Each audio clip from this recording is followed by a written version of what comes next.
Okay guys, nandito na naman po sa kusina ang inyong beshi.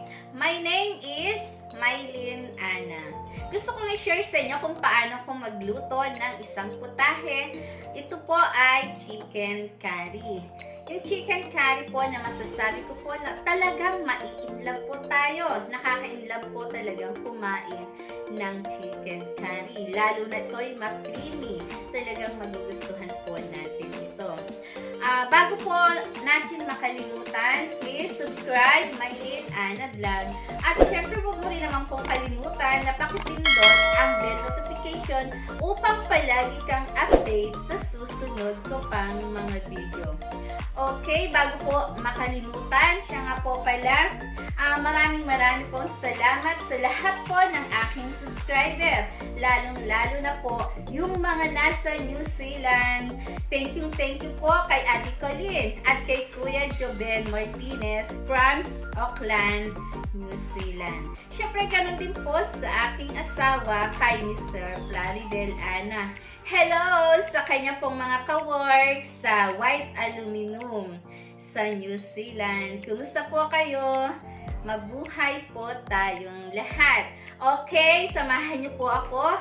Magluluto po ako ng chicken curry kung paano po ako magluto.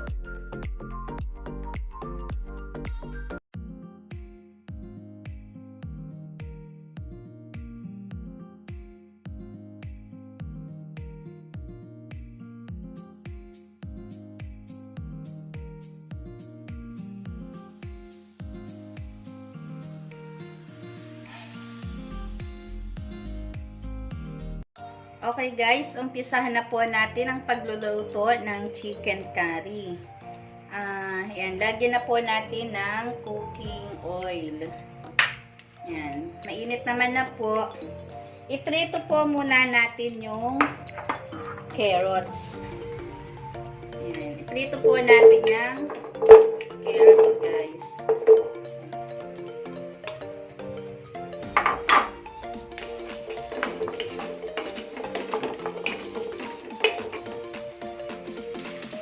Mas maganda guys na iprito natin ang carrots para naman pag naluto siya, hindi siya lasang carrots na lang.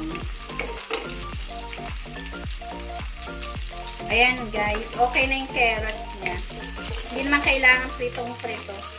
Isasalin natin guys sa lalagyan. Ayan, isasalin muna natin guys sa lalagyan ang carrots.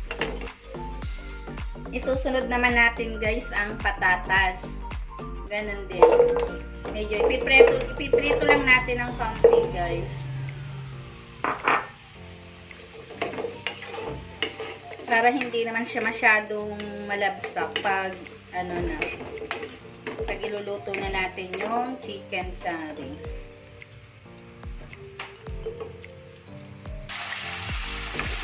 Ayan, konting-konti lang guys.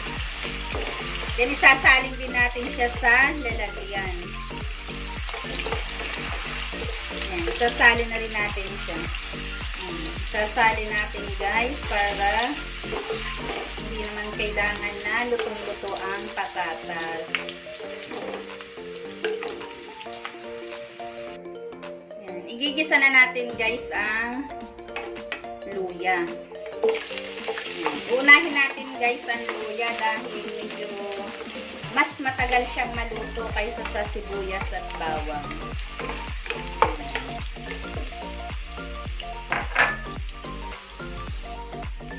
Ayan, okay na guys yung luya. Isunod natin ang sibuyas.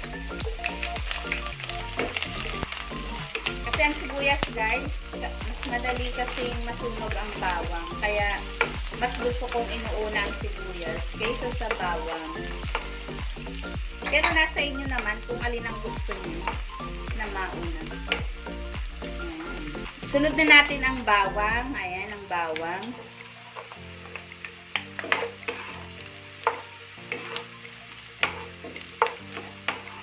Ayan. Papula-pulahin lang natin guys ng kaunti.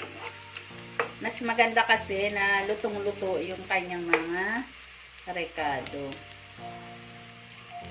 Ayan, okay na. Pwede na natin ilagay ang manok. Itong manok guys, ayan, minarinate ko to.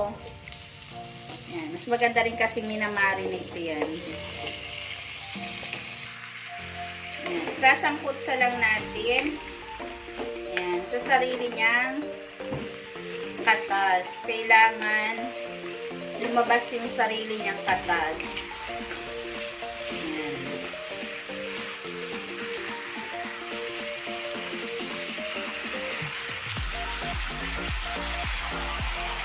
Ayan, takpan muna natin guys, mga 3 minutes.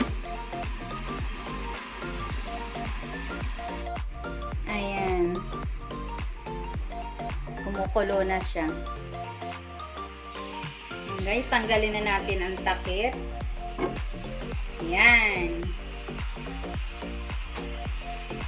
Ilagay naman natin ang curry powder. Ayan. Para po kumapit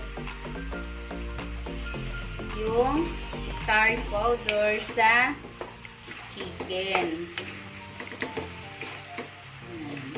Bango-bango. Ayan. Yung mga mahilig po sa chicken curry. Yung mga anak ko po mahilig. Gustong-gusto ko pong nagluluto.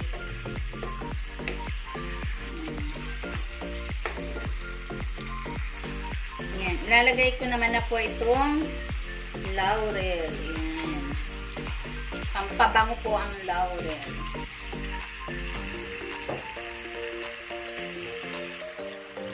Ayan. Ilalagay ko na rin po ang Knorr. Ayan.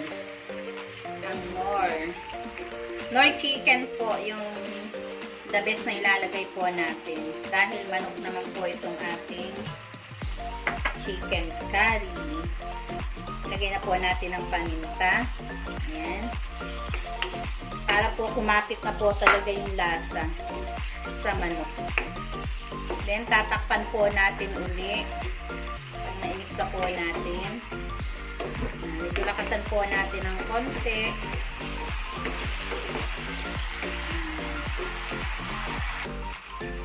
Lagyan naman natin ng tubig para mas lalo siyang maluto. Then, tatakpan natin para malutong masyado ang manok. Ayan, titignan natin. Wow! Ang bango-bango guys. Ang bango-bango.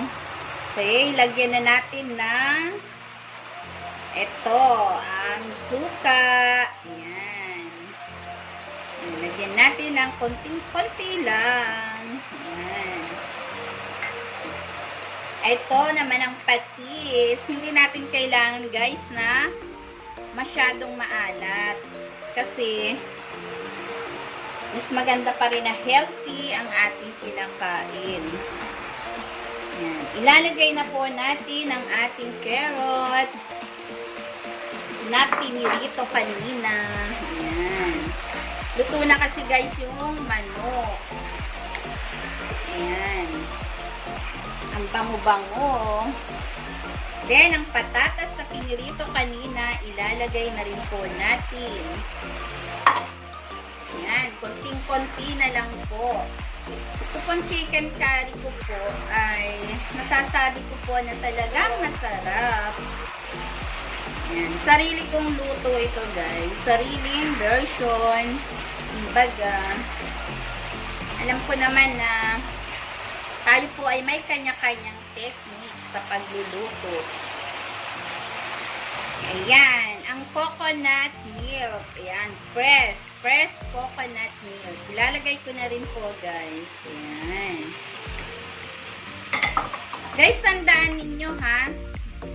Kapag naglagay na po tayo ng gata, huwag po nating tatakpan.